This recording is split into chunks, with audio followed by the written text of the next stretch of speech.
Boa noite, irmãos. Mais uma vez. Que a paz do Senhor esteja conosco sempre. É um pedido que a gente sempre faz, mas nem sempre se liga na profundidade do que ele significa. Quando o Everton leu aqui a mensagem inicial, no finalzinho ele diz assim, que nós não caiamos novamente sobre as nossos próprios erros, ou qualquer coisa assim. E é parte do que nós estudamos hoje, do nosso estudo de hoje.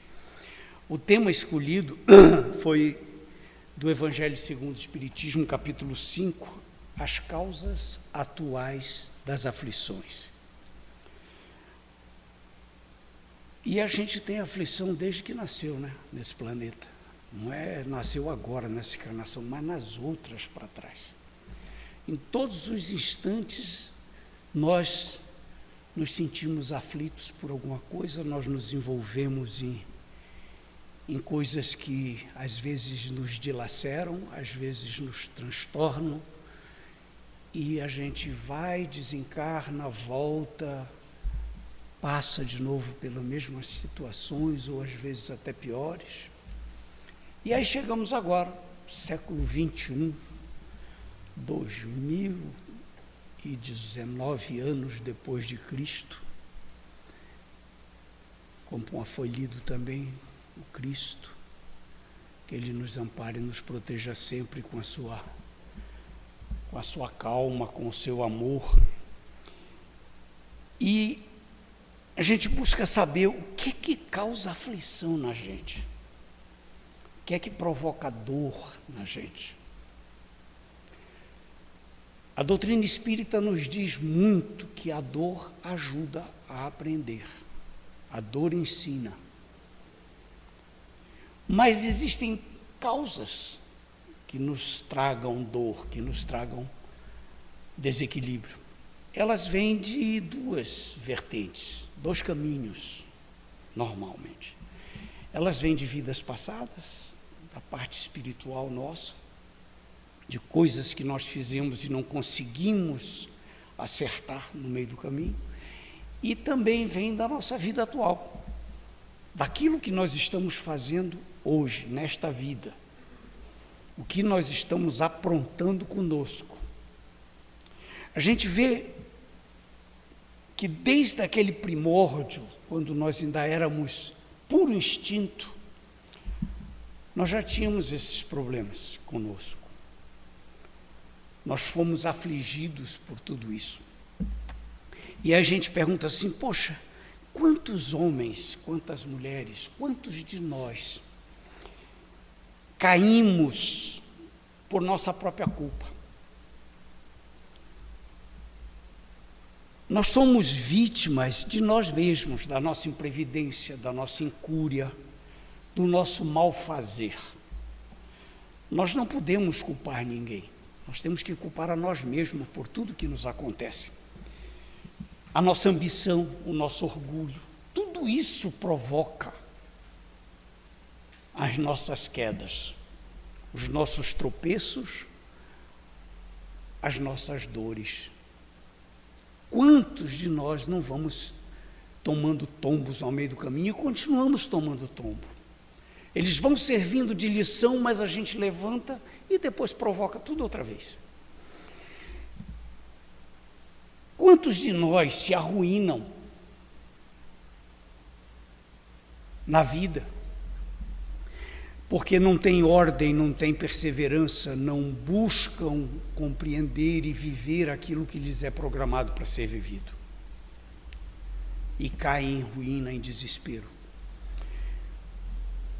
Nós vemos também no grupo social em que a gente vive, no mundo de um modo geral, quantas uniões desgraçadas existem, porque elas tiveram como intuito unicamente o interesse.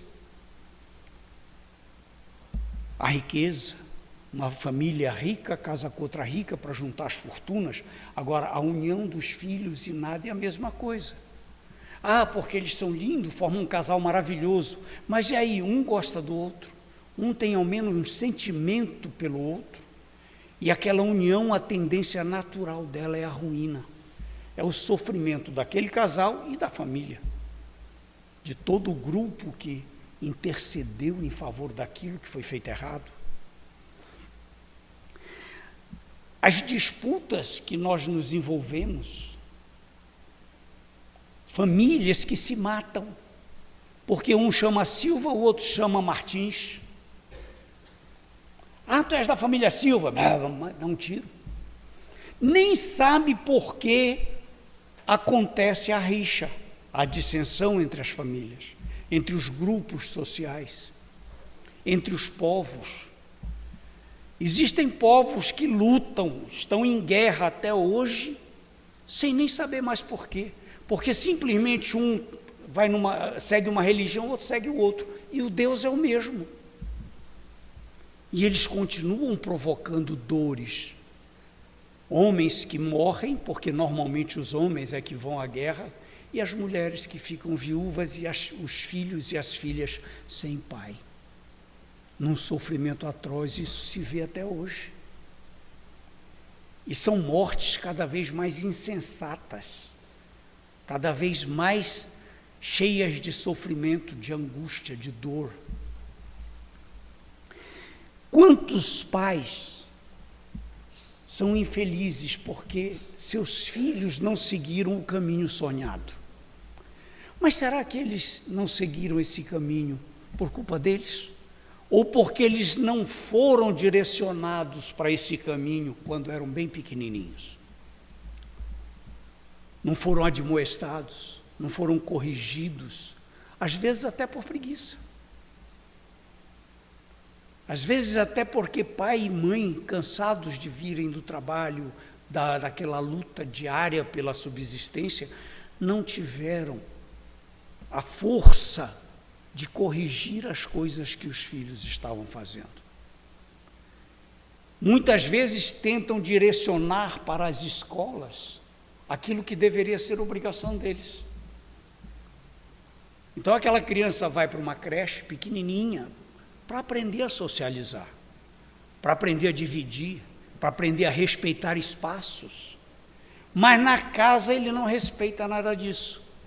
E quando ele chega na escola, ele vai continuar fazendo uma sequência do que faz em casa. Ele vai tomar coisa dos coleguinhas, ele vai chegar lá, é meu, e toma. Ele não respeita. E quando ele ficar mais velho, ele vai seguir por um caminho onde ele não respeita nada de ninguém, porque ele acha que tudo é dele. Ele não consegue colocar a linha, que o meu direito termina onde começa o do meu irmão. Nós temos que fazer uma interrogação muito consciente e fria de nós mesmos. Eu comentei isso aqui há um tempo atrás sobre Santo Agostinho. Ele fazia isso. Ele buscava um exame de consciência toda noite antes de dormir. Ele procurava lembrar tudo que fez desde o momento em que acordou até o momento que foi dormir. Isso para provocar uma memória, para decidir e aprender com os erros cometidos. Porque nós ainda temos um mau hábito. Nós sempre culpamos alguém ou alguma coisa por aquilo que a gente fez de errado. Já notaram isso? A gente pode fazer alguma coisa errada, mas nunca é culpa da gente. Sempre foi algo que aconteceu que nos direcionou para o caminho do erro. Porque é mais fácil a gente fazer isso. Foi a má sorte. Não, isso foi um azar. Eu não fiz isso. Não é assim que a gente fala. E se nós fizermos esse exame de consciência, nós vamos descobrir que não, que nós provocamos tudo isso.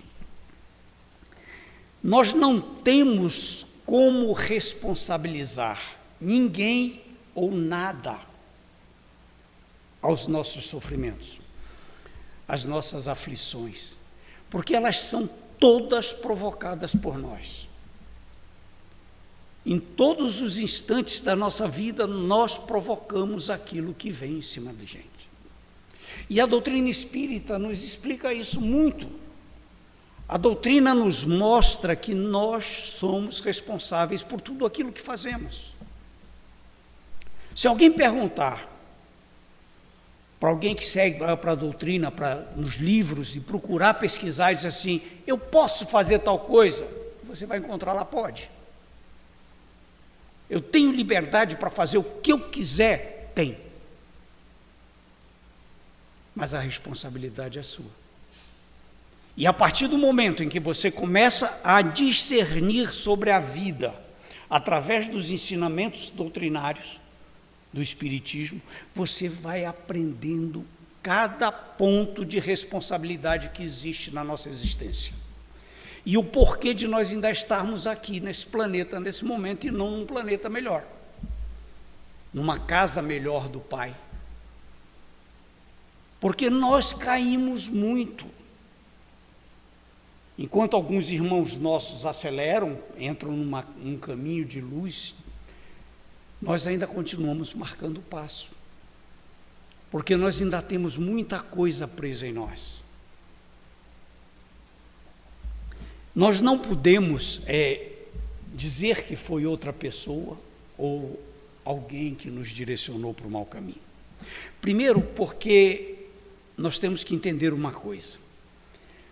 Quando um espírito é criado, lá nos primórdios, não nós agora que nós já estamos, todos nós já temos um bocado de estrada rodada, mas o espírito, quando ele é criado, ele não tem noção alguma de mal. Ele é puro, totalmente inocente. Ele tem a noção da divindade porque ele é criado por Deus. E dependendo de como ele é envolvido pelo meio onde ele nasceu, onde aquele espírito reencarnou pela primeira vez, ele vai sendo direcionado. E dependendo de como ele se sinta por aquilo que ele está vivenciando, ele vai permanecer naquele estágio. Então, se ele nasceu numa época em que a luta pela sobrevivência era tão forte que não existia, e não existia porque era só instinto realmente, um tinha que defender seu grupo de outros grupos que procuravam abrigo ou procuravam alimento, e a gente se matava facilmente, como um animal se mata na floresta. E dependendo de como eu me comportava ao executar esse tipo de coisa, eu posso desenvolver um caminho que me leve a me sentir bem fazendo aquilo. E numa outra reencarnação, se eu tiver oportunidade, eu vou fazer a mesma coisa. Então, é criado pelos próprios sentimentos que emanam daquele desenvolvimento espiritual, uma direção maligna. Mas o mal não é parte integrante do espírito. O bem é, o mal não. O mal é um resíduo. Ele tem que acabar em algum momento. Ele vai diminuindo. Quando nós éramos só instinto, nós funcionávamos como qualquer animal na selva. Nós vivíamos por puro instinto. Não tinha como sair disso. O planeta estava começando, nós estávamos numa fase de aprendizado total. Nós começamos vivendo ao léu, depois começamos a buscar locais para dormir, para se proteger da intempérie, para se proteger dos outros animais. Começamos a aprender que viver em grupo era mais seguro para cada um daquele grupo.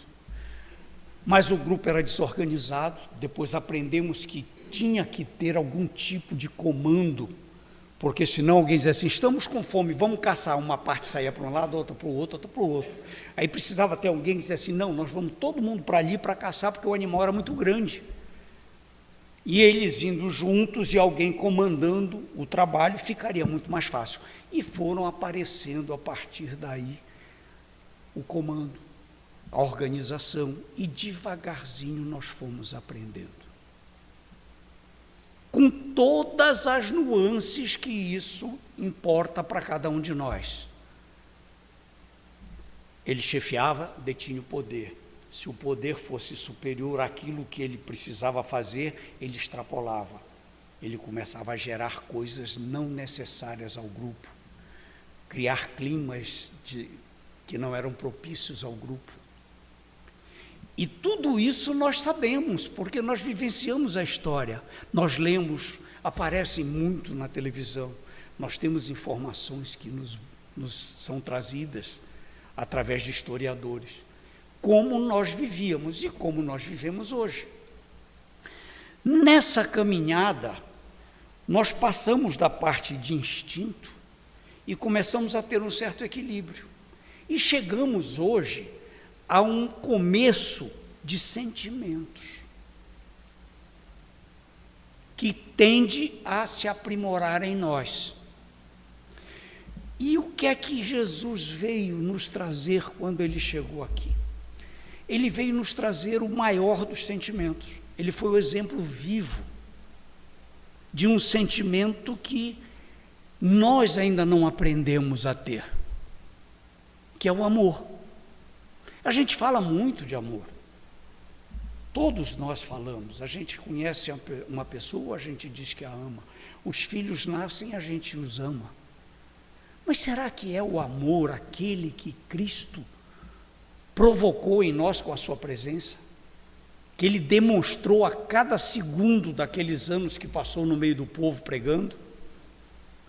Será que é esse amor que a gente sente dentro de nós? Eu acho sinceramente que ainda não. Na realidade, nós estamos ainda num amor totalmente desequilibrado. Porque nós não temos ainda a parte espiritual que provoca em nós esse sentimento. O sentimento que eleva o espírito a um grau crístico. Nós ainda não temos, mas estamos caminhando para lá. Essa é a nossa jornada. Mas por enquanto nós ainda caímos muito, nós ainda nos machucamos muito, nós ainda nos afligimos muito. E aí temos uma parte, que é a parte nossa social, que a gente cria quando vive em comunidade, que são as leis humanas, que elas têm que existir para controlar erros cometidos por nós humanos contra outros humanos. Espíritos encarnados que agem mal no grupo em que vivem e que precisam ser alijados. Qual é a ideia da lei humana? A ideia da lei humana é que aquele que está sendo punido pense naquilo que fez para buscar uma melhora, para poder voltar ao convívio do grupo, sem aqueles sentimentos de raiva ou de qualquer coisa que tenha feito com que ele cometesse um erro. E temos as leis divinas. Essas são as que controlam a parte espiritual nossa, a parte do sentimento, a parte da vida. E nós aprendemos que nada que se cometa, nada que se faça de errado, fica sem punição. Por menor que seja. A gente erra, tem que levar um puxão de orelha. Porque a dor é que nos mostra o caminho, não é assim que a gente aprende? Tudo bem. Mas aí tem eu anotei aqui para não esquecer, de vez em quando eu tenho que anotar as coisas, senão eu esqueço. Alguns escritores, tanto espíritas quanto não espíritas, já escreveram sobre essa parte de dor, sofrimento. E o Carlos Drummond de Andrade, ele escreveu uma frase muito interessante, que eu marco e sempre anotei, que ele diz assim: a dor é inevitável, o sofrimento é opcional. O que que será que ele quis dizer com isso? Que a dor é inevitável, mas o sofrimento é opcional. Eu erro. A gente comete um erro. E aí tem uma dor que vai fazer com que a gente, não é pagar, esse termo é muito pesado, que a gente sofra por causa do erro cometido. A dor, aliás, o sentimento dor. Mas se eu me recomponho e começo a praticar os ensinamentos do Cristo com mais ênfase e ponho sentimento naquilo que estou fazendo, o sofrimento referente àquela dor, ele pode perfeitamente ser apaziguado. Eu não preciso necessariamente sentir aquela dor. Eu errei numa vida passada, cometi enganos sérios, reencarnei com o propósito de passar por um determinado sofrimento, uma determinada doença, desencarnar lá aos 60, 50, 40 anos.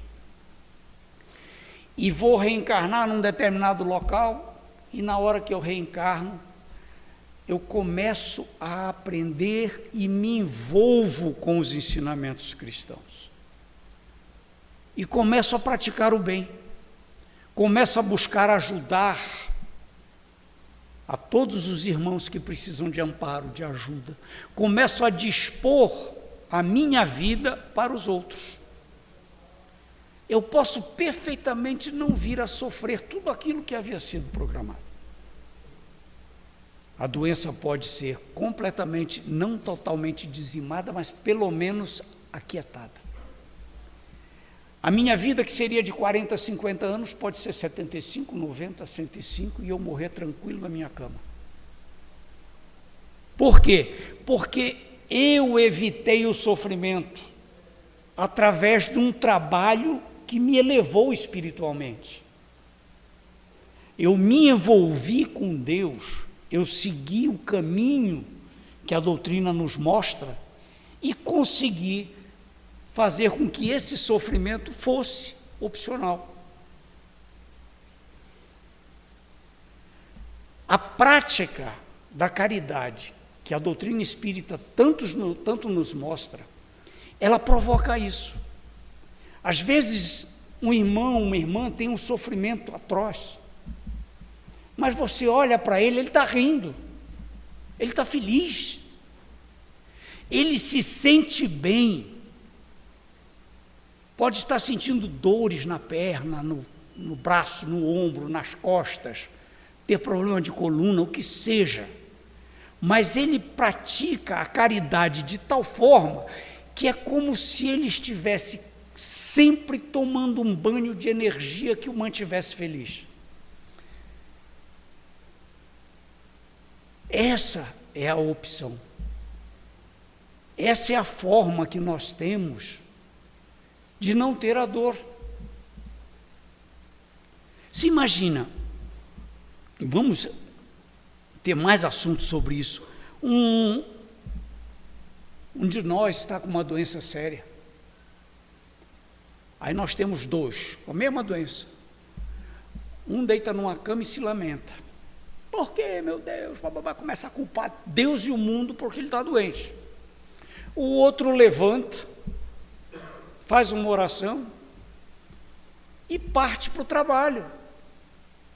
Ele esquece que ele está doente, porque ele tem alguma coisa que está emanando dele e faz com que ele evite pensar naquilo que o leva à dor e ao sofrimento.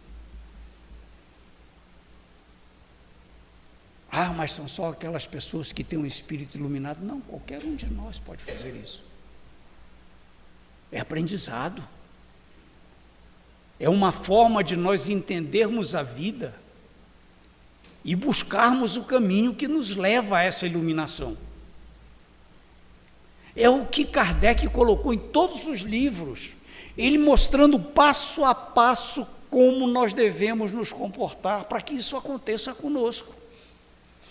E ao desencarnarmos, nós estamos levando um caminhão truncado, cheio de coisa boa lá para o outro lado, que são as coisas boas que nós produzimos. Porque ouro, prata, roupa, isso tudo fica. Mas o que nós provocamos de bom, isso vai.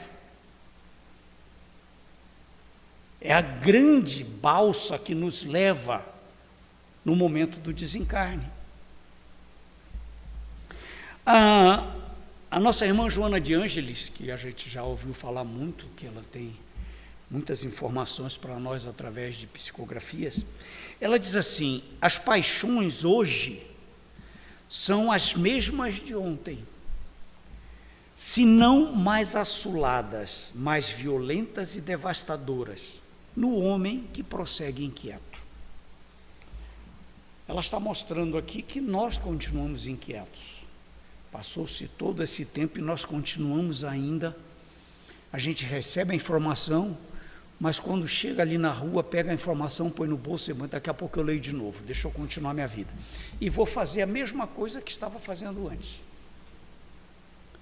E mais assoladas, porque hoje nós somos muito mais espíritos encarnados sobre o planeta, interagindo. E muitos que encarnaram ainda daquele tempo em que a coisa era pesada. E eles estão vivendo conosco para aprender, para se iluminar. E nós que estamos com todas as informações na mão, temos o dever de nos comportarmos como aprendizes do Cristo, como seus apóstolos.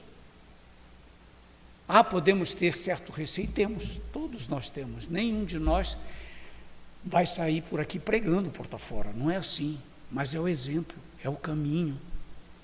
São as distorções que a gente indevidamente provoca numa conversa com a família,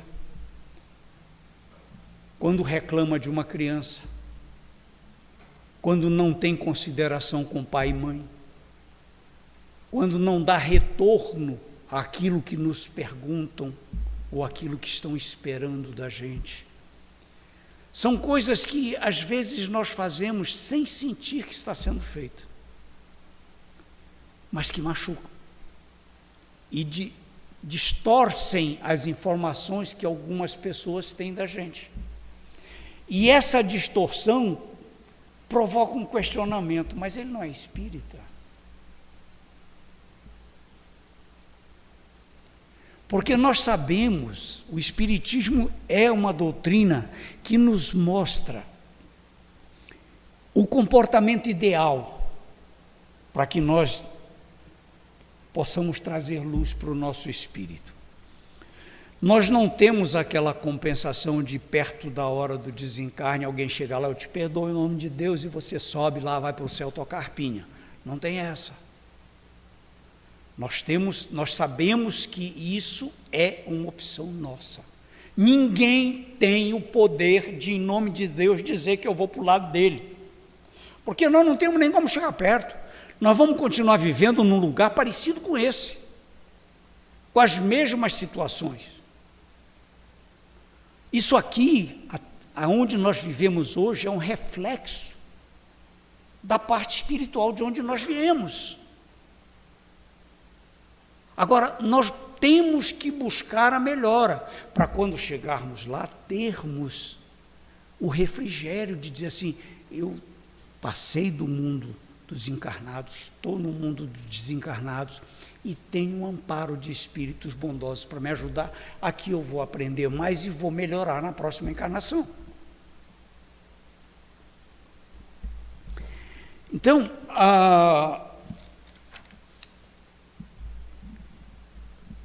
antigamente, foi logo que eu comecei a falar, que eu falei que nós buscávamos sempre culpar alguém por qualquer coisa. Eu me lembro que nós já falamos também sobre isso. Deus era culpado de tudo.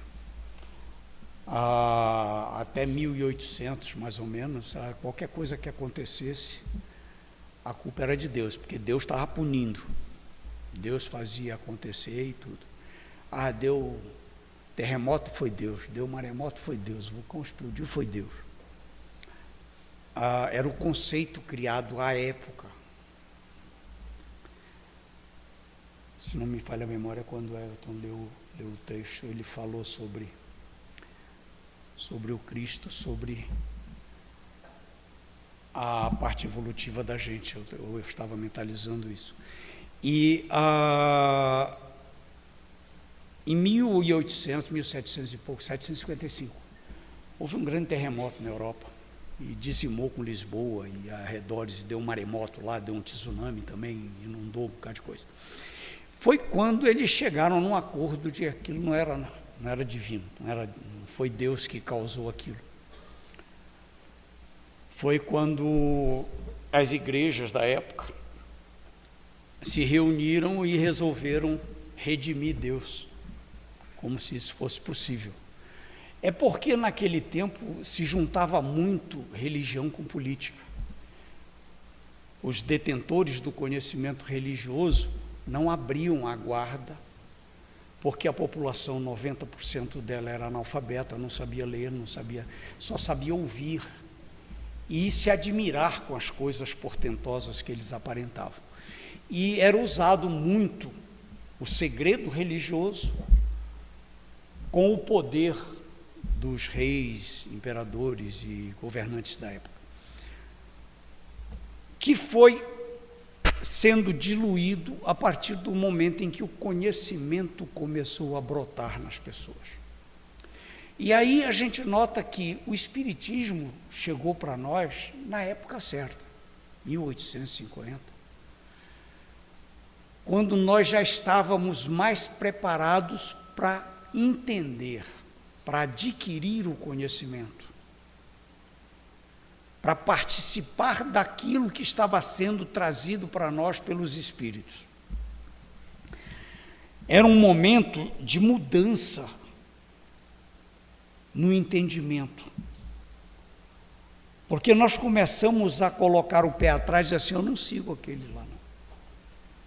Ele diz que eu tenho que segui-lo sem pensar, que eu tenho que fazer as coisas porque ele diz que é representante de Deus e eu tenho que seguir aquilo que ele diz, porque senão Deus vai me punir e vai me jogar no inferno.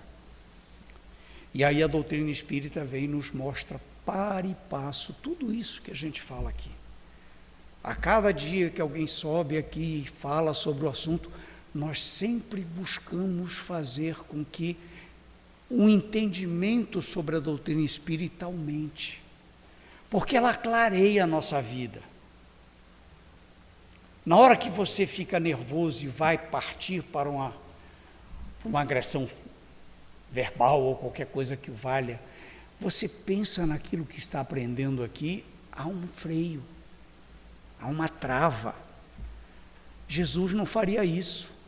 Jesus me mandaria fazer de outra forma. Eu tenho que ser pelo menos um pouquinho daquilo que o Cristo foi. Porque senão eu vou ter as consequências. Consequências dos meus atos. Então, meus irmãos, o assunto de hoje que nos trouxe aqui, que seriam as causas atuais das aflições, ele está no Evangelho segundo o Espiritismo desde 1850. 850 ou 885? Eu nunca lembro a data, 850, né?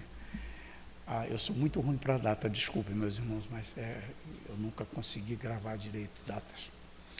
Mas, então vocês notem, já tem um bocado de tempo que ele está lá para a gente ler, entender e mudar. E o caminho da mudança também é nosso. Nós não temos como dizer assim, me ajuda a mudar, se já me deram tudo. Está tudo escritinho, bonitinho. É ler, entender e mudar. Por que a gente não muda? Por que nós continuamos batendo o pé no caminho? Por que nós continuamos voltando na mesma estrada? Vamos pensar nisso. Vamos buscar a nossa vida dia a dia. Hoje, ao deitar, comecem. Faça uma retrospectiva do que foi feito durante o dia. Eu acordei, fiz isso, tomei banho, escovei os dentes, tomei café, aí me ligaram, aconteceu, bababá, e vai lembrando. Tenta lembrar até das respostas que vocês deram. Porque às vezes o tom de voz para nós está normal, mas para a pessoa que ouve não está. Vocês já perceberam que às vezes a gente tem discussões por causa do tom de voz? A forma como a gente se expressa? Você não está com vontade de dizer nada de mal à pessoa, mas quando a gente solta a voz, ela pode sair mais forte, pode ter uma variação no meio do caminho, e quem está te ouvindo pode interpretar como se fosse um princípio de agressão. Até isso. Então pensemos em nossa vida, pensemos naquilo que nós queremos para nós. Vamos ter o Evangelho segundo o Espiritismo na mesinha de cabeceira. Não custa nada ler um texto dele toda noite antes de dormir, é tão bonito, é tão bom. Ler, pensar um pouquinho sobre aquilo e pensar sobre o que a gente fez, sobre o que nós produzimos durante o dia. Que a paz do Senhor continue conosco sempre e a gente possa se amparar nele a vida toda. Que assim seja.